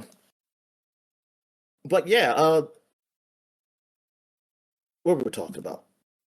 Persia. Oh yeah. That's great. Prince of Persia. Yeah. Oh yeah. It's supposed to be with like real life characters. I said real life characters. Real life people, right? Like this is not an anime. I don't think this is the anime thing, like the Tomb Raider and stuff. Okay. All right. So yeah, good luck to him. But nah. I mean, put like this. I'm always going to say no to anything Netflix first until I see it because most of it's shit. So they prove themselves. Good. Like that the movie with Chris Pratt, the Electric Company or whatever it's called. Movie. Like as big a production stuff as that was, and everybody just said, "Oh, this is bad," and I was like, "God damn!" That's like like absolute trash. Yeah, I'm just curious, like what happened? Why was it? Why did it get that bad? Because Hollywood hates Chris Pratt now, Dominic. He's with the Schwarzenegger. He is, yeah. They hate him too now, too. Oh yes. Looks like 2K is saying they're planning college hoops. So Oh yeah. Okay. So now EA is going to probably drop out because it's like, oh man, we lost all the sales. They ain't going to get no sales on it. But no. But see, at this point, I'm the reverse. I'm kind of rooting that EA is actually pretty good because, like I said, they're not in my face with their microtransactions. Like NCAA football, like I play it like recently, almost daily, like at night before I go to sleep, and like I just was looking, I said, let me look at this menu. It's like every now when it comes up, it's like, oh, college football 26 is out, blah blah blah, and that's as most as I get. Or to say like it's a sale on something when you first get in, but it's not nothing stuff plastered on your home screen like when you get there, and it's like I could just jump right in to my dynasty mode, and I would never see none of that stuff. I see none of that stuff. Like I haven't even looked at Ultimate Car or anything. 2K, they integrate that shit into their freaking online. Into their online stuff into your freaking season mode, whatever it's called, or even my player. Well, my player is like, they don't separate my players. They can't say, hey, this is my player. I just want to play on not offline, and then I have my player for online. Nah, that's your my player, and so it's going to take a long time to level up stuff and to get things. It's like because create replay value. It is it sucks. So like I'm very afraid for this game because I'm like I don't want that shit. That's the shit I don't want. Even though I like college basketball, I like I like college basketball more than NBA. Like watching it and at this point I will play the college basketball game. I really want that. Like playing with March Madness shit, man, that'll be awesome. I'm curious what they do. I was looking at somebody's review on NCAA. Even though they made a lot of improvements, and like some people are saying it's pretty good, a good sophomore year, but a guy who's really into it, like into the gameplay and stuff. See, I'm just most into the superficial stuff. Like he was complaining about how they're putting things in that's been in the game like 20 years ago and something like that. And this is what EA does. Like that's what I've been bitching about that like in 360 days, and I was like, why they like with Madden really? Because NCAA was still good. So now they're doing basically that with NCAA. Is like, this version we got a place to put your trophy. I said, man, you always had that. You just didn't do that last year. Yeah, because that's what I'm really upset. Like I don't have a trophy room to see the trophies I won. Like you don't recognize. Like I don't see no recognition really for like the past winners like I used to see, or like I could look up and see like, this player had won the Heisman in this year, like blah blah blah. Like you don't have anything like that, and it still misses some things that I want. But he was really more, and he said he said people shouldn't get this game is that because show EA because like they haven't improved on the gameplay. He actually thinks the gameplay is a little worse. The other one saying that because they're trying to go more realistic and they're better off being a little arcadey because they're not that good in realism. And he said that because like something that they still haven't done since even 2K did back in 2K. What was the last one? 5? Back in 2K5 is that when you can run the same play in 2K5, but the outcome, like the way the players react is different, kind of realistic. Because players won't react the same way. It's because it's this new play. Like maybe the defensive guy, misses it, like it's not on him, or he gets past him, or he doesn't. He's not like something happens. But he said with Madden, he said you run the same play. Everybody does the same thing. Everybody does the exact same thing, and so like that thing. And I'm thinking like, wait a minute, if that was back in 2K5, I definitely don't like that. Like that's kind of bad that Madden. I mean, well, NCAA don't do it, and if Madden don't do it either, it's like why the hell? if 2K was doing that, yeah, if 2K was doing that back in freaking 20 years ago, yeah, it should be in the game. And like, yeah, and like at this point in sports games, like I'm a little surprised of that too. Like playing NCAA, how yes, at first I wasn't really used to it because I hadn't played a football game in so long, but I got into it and that it's not as like as I'm playing, it's like it doesn't feel like a big jump for what I did before, except for like the crowds are a little more lively. Um, I know they need to do better with the well, actually the cast, the sportscasters for the games, like for the regular games, they're good. Mhm. For the big games, it's two other ones. The ones I forgot. He used to be a quarterback for Ohio State, and I don't know the actual play-by-play guy is, but I heard them. They usually do the ESPN games. I believe the big ones, like any huge college football game. They're usually there. They're the guys you go to.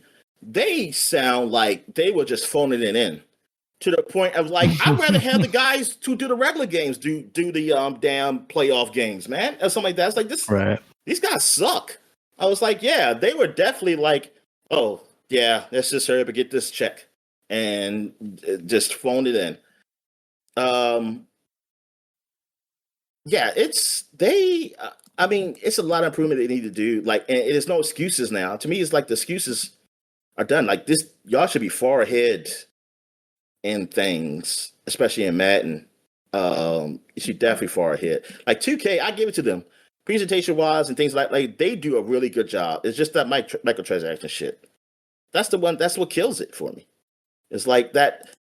Like I don't. You know what? At this point, microtransactions are what they are. Like they're going to be there. I don't like them. And if people are fighting against you, continue to fight. But they're there. But I just feel like you don't have to. You can still make the money without doing it the way you're doing it. Like I believe you still can make that money. Apparently, Madden is. I mean, Madden still making money for the ultimate cards and stuff. So, yeah. Other news. This wasn't really news, but I'm going to talk about that Halo remake, Halo One remake. That so like that's legit, right? Is that like Microsoft said that No, that I they're doing hadn't that? seen anything about that. What's that? Me, I'm trying to think where I did see it. I mean, because I see people talking about it.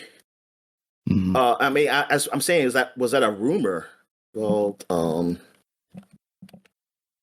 I see from Reddit games leaks and rumors 6 months ago that Halo C remake started production in January of 2024 and is now in full production.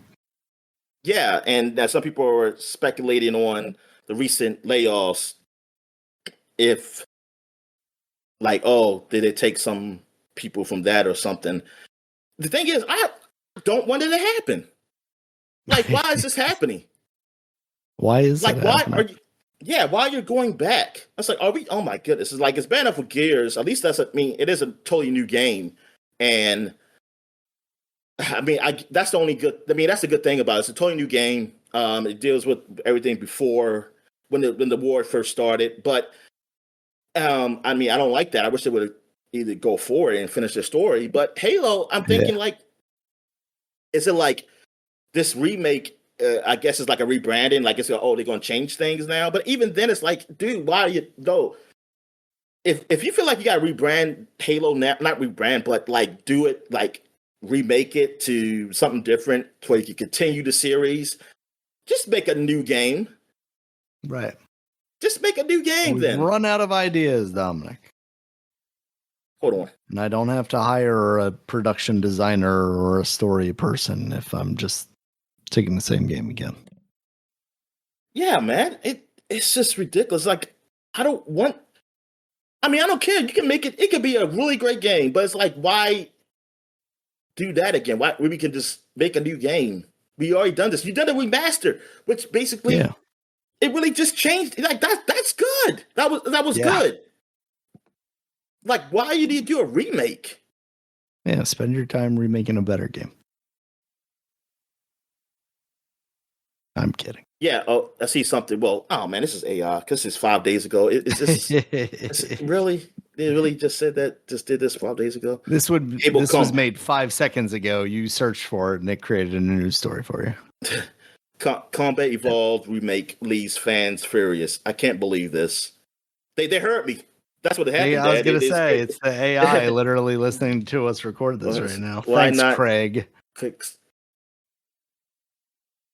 This Halo Combat Evolved became the blueprint of. Oh God, a long ass freaking article saying nothing, saying a goddamn nothing. One comment from a Yeah, Reddit it's just post where somebody's like, "I'm yeah. angry." June 8th, says Microsoft. Phil Spencer teases return of Halo in 2026. Yeah, and it says Microsoft's already set to release Halo Combat Evolved Remaster in 2026. This is IGN. But why? Yes, why?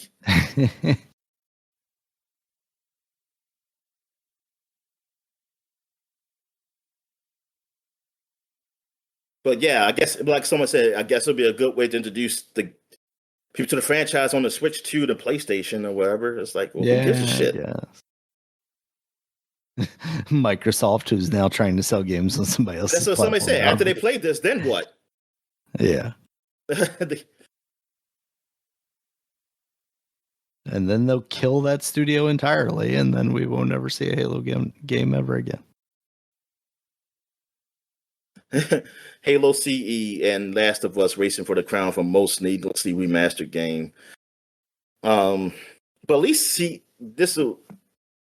I mean, this can't be a remaster. It's got to be a remake. Yeah, that's absolutely. I mean, they already did that. It does not make sense because if this shit is a remaster of the remaster, they've learned from The Last of Us. Like, nah, man.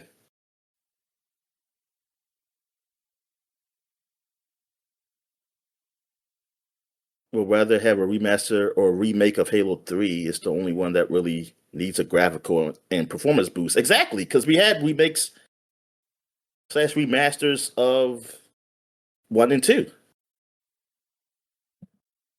Right. Like, I don't know. I mean, it's got to, like I said, it's got to be a remake. It can't be remastered. But then don't do it. don't do it either. All right. Yeah, that's it, man. I don't think there's anything else. So let's do releases, man. Right. New releases, of course, I mentioned it earlier, but Donkey Kong Bananza is now out on the Nintendo Switch 2. I'm promoting it by wearing my Donkey Kong shirt. It says it's on like Donkey Kong. There you go. I also have Neon Abyss going into Neon Abyss 2 going into early access this week. And also Shadow Labyrinth, Dominic.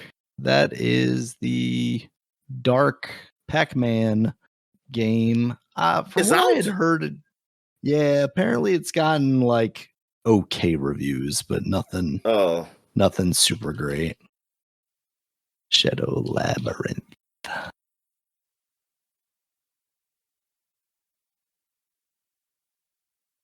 Do we have a Metacritic score? Oh, IGN has a review in progress. Why would it just be a review in progress? That's weird. Like it's like, is it Metrovania? Yeah, it's a Metroidvania. Oh, it is a Metroidvania. Okay. Yeah. Darn, man. So I wish it was something that was like really good, like something dude. Yeah, especially because it seemed like a really novel concept and take on Pac-Man, because it merges those two things. Like there is still some traditional Pac-Man style stuff in there. Pac-Man origin story. I mean, it doesn't sound like it's bad. It just sounds like it's, maybe slightly above average.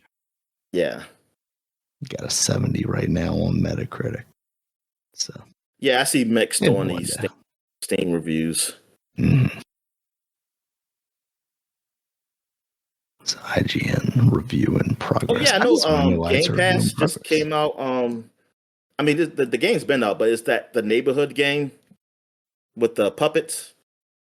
I saw that. Yeah, yeah. You should let your daughter play it, I and turn out the lights and lock the door. because I was looking at that and I was like, that's not that fighting game already, or the boxing one, right? And then I Nah, looked and I nah. was I like, think it's oh a yeah, I scary game, vaguely right? remember this. Yeah, it's a Yeah, scary game. yeah. It's good for kids all ages. Man, Dominic, they already have the Halloween decorations out at Lowe's. Well, a very small selection of them, but Yeah, she but was yeah, like, "What man. is that?" I was like, "That is a ghost DJ, apparently, that is 7 feet tall."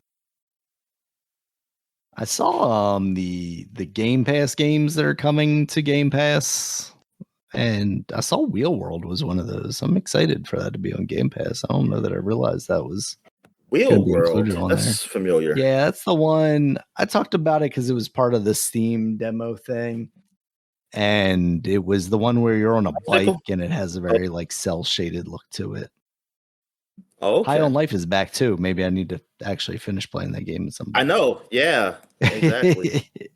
But now it sucks because like I had a chance to play it on a better graphics card. Now I'm back to the sucky one again. Yeah. Oh, Annapurna. Oh, Annapurna did this. Okay. What'd they do? Oh, The Real World. puppet game? Oh, No, Wheel World. Real World. Gotcha. And RoboCop. Was RoboCop previously on Game Pass, or is this No, the first no, it time? wasn't. This Oh, is the first okay. time. Like the Dawn and Wu The Chun 80s are Fallen back. Feathers. Yep. I mean, I They put that horrible Terminator game up there too. Yes, so you can cleanse your palate with this like somewhat decent RoboCop game. You can then cleanse your palate with an awful Terminator game. All right. Yeah, that's pretty much all I've got this week. Dominic, you got anything before we get out of here? Nah, man, that's it. All right. Thank you Oh, guys as yes, always yes, for it is something.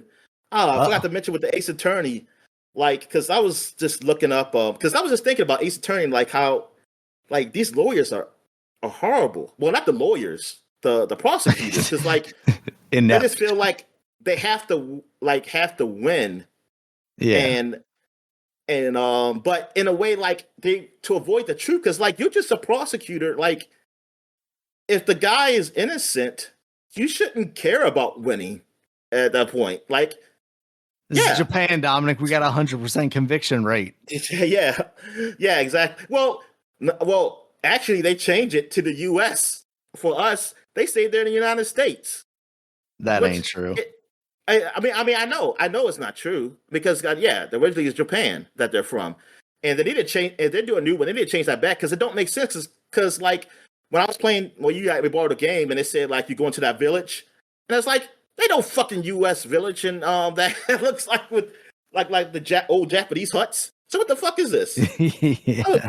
I was like, oh, they just thought because we're in the U.S. you gotta change the name. Like, oh, but he's like, it don't make sense because like the courtroom is not even like the U.S. It's like, what are you talking about? Yeah. So, I mean, I don't even know if it's like Japan, honestly, but still, I'm just like, what the hell? Like, why didn't you could just say they're in Japan, man, dude. It's like, Yeah. oh, we all Doesn't know. change anything. Oh, I can't play this game. They're doing court in Japan. But because when I'm going against the guy he's in jail now, but this is the past. His father, his adoptive father, Von Karma or something like that. Uh, it's he and when we do investigation, and he would just like try to keep you because you're playing as his real father, Edgeworth's real father, and he's like just keep you from investigation, and it's like, dude, I need to talk to him to know what happened. It's like he said you didn't talk to him, or like you didn't even ask stuff. Say it doesn't matter. He said like it matters that I get the conviction and blah blah blah. I was like, what? I said, God, it's like winning is what matters. Like he's won all these cases. I said that don't mean shit. That doesn't mean you put a lot of possibly innocent people maybe in jail too. It's Yeah. like if this is the way you do shit. Um, and I mean I think that's the really like the story, but just to be outward like that. people should just be like, oh, you can't be a prosecutor, man. It's like you can't just be, he's like, you can't just, you got to get the truth, man. Like you can't be just trying to get conviction. But I was going on online like to see what people thought about the lawyers and stuff, and yeah, people were just saying like how because like Japanese, like their conviction rate so high, so it's almost like this game is kind of going against that, saying like we need lawyers to help get the truth and something like that, and like you're fighting a good fight. But it's also weird that they have the prosecutors all rich and everything, and the lawyers like poor. And especially if you're going to say it's in the U.S. that this takes place on my game, because that's backwards. Prosecutors are poor, and usually like the richest people are the lawyers, are lawyers, and not the prosecutors. They're paid by the government. Like they're not going to be. I mean, if they're rich, that's because of other factors. You know, right? It's not Hello, because of the mostly. job. Yeah, it's not because of the job that got them rich. I mean, it made them more money. But usually a lawyer, not all lawyers are rich. But the thing is, it's usually the people who defended people have more money than the prosecutor. It's like they're the ones who get the big bucks. So yeah, like I get, like you can still make Phoenix right, like he's like a struggling lawyer, which at this point he shouldn't be, which doesn't even make any sense. It's like, what did you do with the money that you won? that doesn't, somebody says like, why is Phoenix like still poor? It's like he's won all these cases. Like he did not get paid. Yeah. So, also I saw something where I learned something, because like somebody did an article trying to make like, hey, Volcron was actually a just lawyer, and it was a long thing. I looked at a couple paragraphs, and then I look at the comments, and then somebody else who did read all of it. I mean, they were just saying like, yeah, but you're too biased. Like you like he was missing too many things. Like it just makes it mute. Like Volcron is not a good guy. That's the thing. And somebody said, "Oh, I think you're on the wrong subreddit. You you got to go to the Ace Attorney Circle Jerk." It really is. It really is an Ace Attorney Circle Jerk. I looked up there. I was like, "Oh my god!" And it shows like Miles and Phoenix look like they're about to kiss.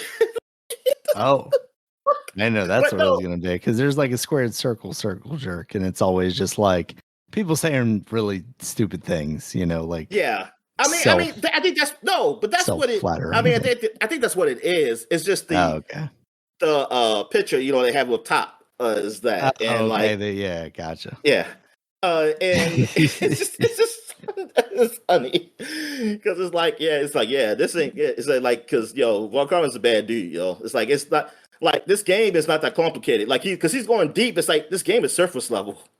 This is not no subtext or shit in this game. Like it's basically surface level stuff. Like it's not I mean it goes in, the only deep stuff it goes to is like, if you want to call it deep, is the sappy stuff. Like, oh no, he really did love you, or he cared about you, or something like something like that. That makes you throw up. But no, like the way that guy was going about Von Karma, I was like, what the hell, man? It's like, dude, it's like, yeah, you're looking at it totally wrong. Like a little too deep there. All right, yeah, I guess we can end it. All right, thank you guys as always for listening. You can check us out on Twitter. Dominic is at DStarworth5. I'm at Regulus MB. Podcast is at Superpod. We're also on Bluesky at superpod.com, at regulusmb.sky.social, and at DinoMan at Dominic. Cut that. All right, let's try that again. We're also on Bluesky at superpod.com, at regulusmb.sky.social, at DinoMan, at DominicStallworth.bluesky.social. We've got a website. You can check us out there. It has all of our previous podcasts as well, links to all the places you can find us, including YouTube, where there's a video version of this podcast, as well as all the audio places: iTunes, YouTube Music, Spotify, Amazon Music, Audible, and any other place you can find a similar audio podcast. And until next time, guys, talk to you later. All right, see ya.